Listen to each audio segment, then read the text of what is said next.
Bonjour tout le monde et j'espère que vous allez bien. Cette séance, on va continuer la leçon de la deuxième partie concernant les élèves de terminale. Donc, cette partie, on va étudier la réaction d'un acide avec l'eau.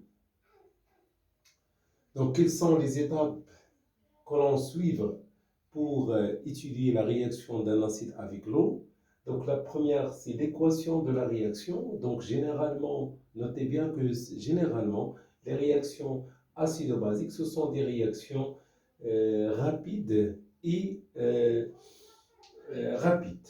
Voilà, c'est-à-dire que on obtient l'état final dans une durée trop courte.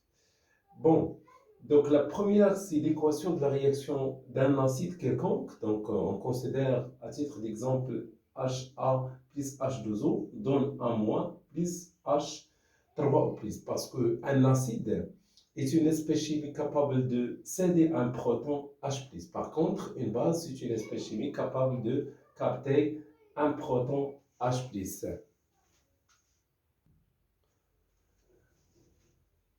La deuxième étape, c'est le tableau d'avancement. Donc, on va dresser le tableau d'avancement. Donc, ici, c'est la quantité de matière initiale de HA, soit c'est fait fois le volume, ou bien la masse sur la masse molaire. L'eau se trouve toujours en excès, donc souvent. Et ici, on a 0, 0. À l'état final, c'est l'état à l'équilibre. Donc, l'état d'équilibre, c'est l'état final. Donc, soit on écrit ici CV moins X final, ou bien X équilibre. Ça, c'est X final, X final. Donc, X équilibre est égal à X final, c'est la même chose. Voilà. Ensuite, le taux d'avancement final. Le taux d'avancement final, pour déterminer est-ce que la réaction est limitée ou bien une réaction totale. Donc, on va voir toujours le taux d'avancement final est égal à X final sur X max.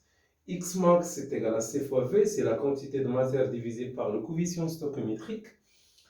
D'après le tableau d'avancement, X final est égal à la quantité de matière de H3+. Donc, lorsqu'on cherche X final, toujours on établit X final par l'ion oxonium ou bien l'ion hydroxyde.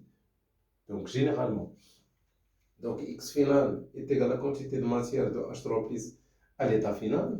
La quantité de matière est égale à la concentration de H3+ fois V divisé par C fois V. On élimine le volume. Donc, ce qu'on obtient, c'est la concentration de H3+ divisé par C. C, généralement donné dans l'exercice. La concentration de H3+, il y en a deux méthodes. Soit on utilise le pH, ça dépend des données de l'exercice. Donc, H3 est égal à 10 à la puissance moins pH, mol par litre. Ou bien, on utilise la conductivité. Donc, la conductivité de cette solution est égale à lambda de H3 fois la concentration de H3 plus lambda de A- fois la concentration de A-.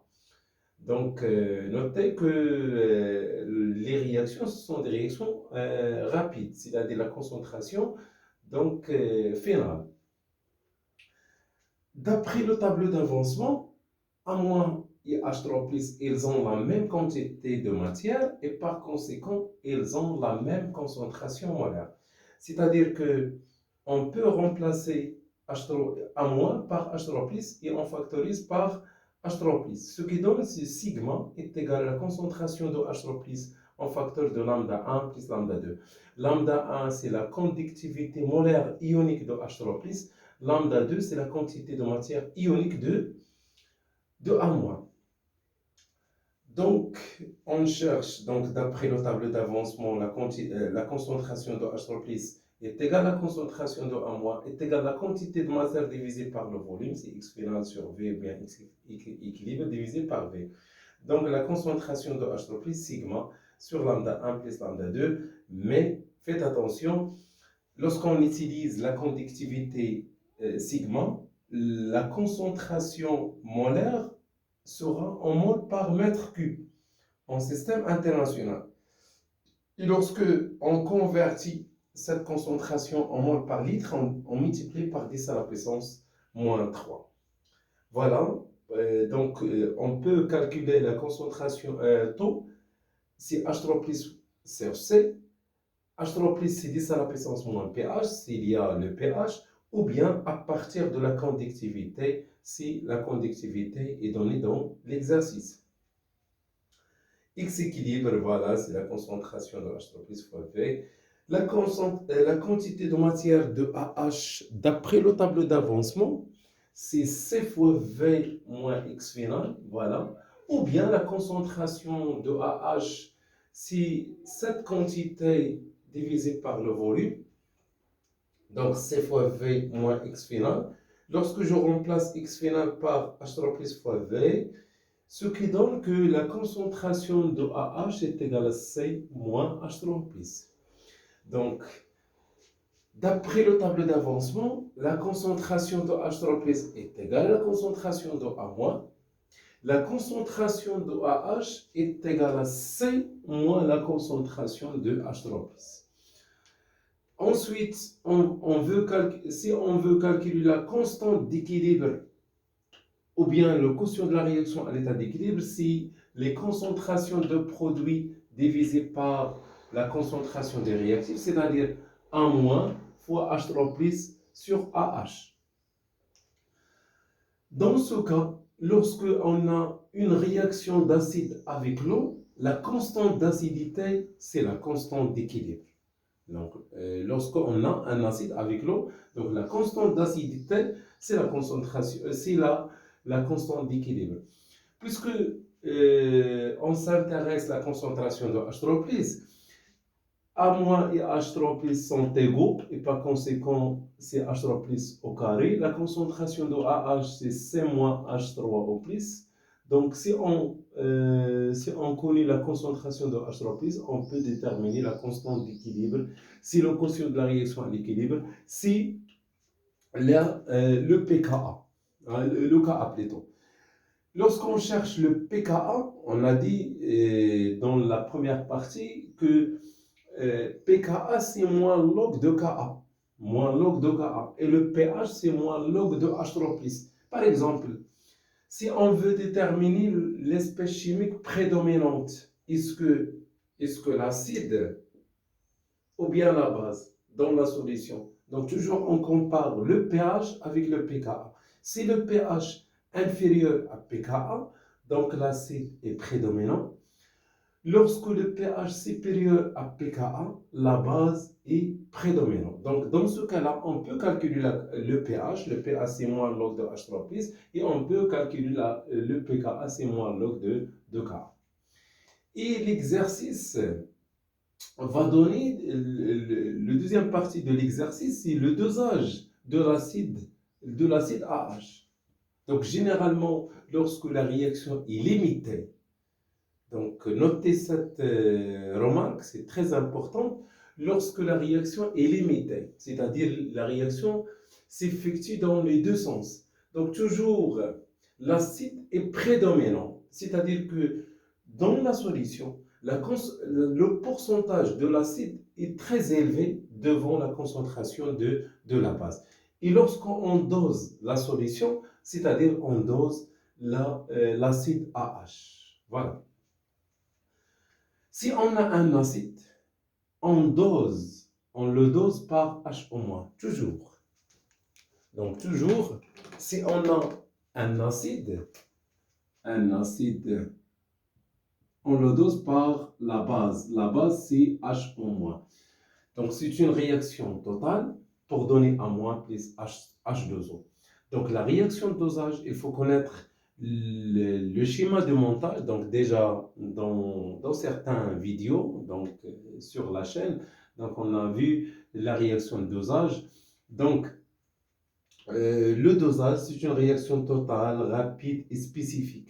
Spécifique, c'est-à-dire une réaction unique, pas de réaction parasite influent sur l'expérience. La constante d'équilibre de cette réaction, c'est 1 moins, H2O n'intervient pas, donc 1 moins sur HO fois HAH. Donc toujours, la constante d'équilibre d'une réaction de dosage, on la détermine d'après la constante d'acidité. Donc s'il y en a ici H3+, s'il n'y a pas de H3+, on multiplie par H3+, et on divise par H3+. Donc cette quantité-là représente Ka, la constante d'acidité, et cette quantité-là représente Ke, c'est-à-dire Ka divisé par Ke. Toujours, on trouve la constante d'équilibre d'une réaction de dosage supérieure à 4. Cela signifie que la réaction elle est totale. Et comme vous savez bien, la réaction de dosage, on a toujours la courbe de titrage ou bien la courbe de dosage. Donc, on utilise cette courbe pour déterminer le point d'équivalence. Et voilà le point d'équivalence. On a vu déjà précédemment comment déterminer l'équivalence. Voilà VBE, le volume versé à l'équivalence, et voilà PHE.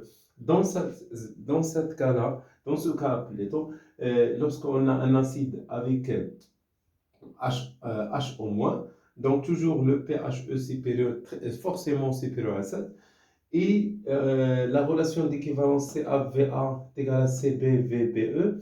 CA, il est inconnu. VA, c'est le volume versé dans le bécher. CB, il est connu parce que la solution est 30. VBE, on la détermine d'après la courbe. Voilà en gros les relations importantes de la réaction d'un acide avec l'eau et le titrage de cet acide. Et on verra par la suite la réaction d'une base avec l'eau et le titrage de la base. Voilà. بطبيعة الحال من بعد نخدموا un exercice pour appliquer ça dans un examen national.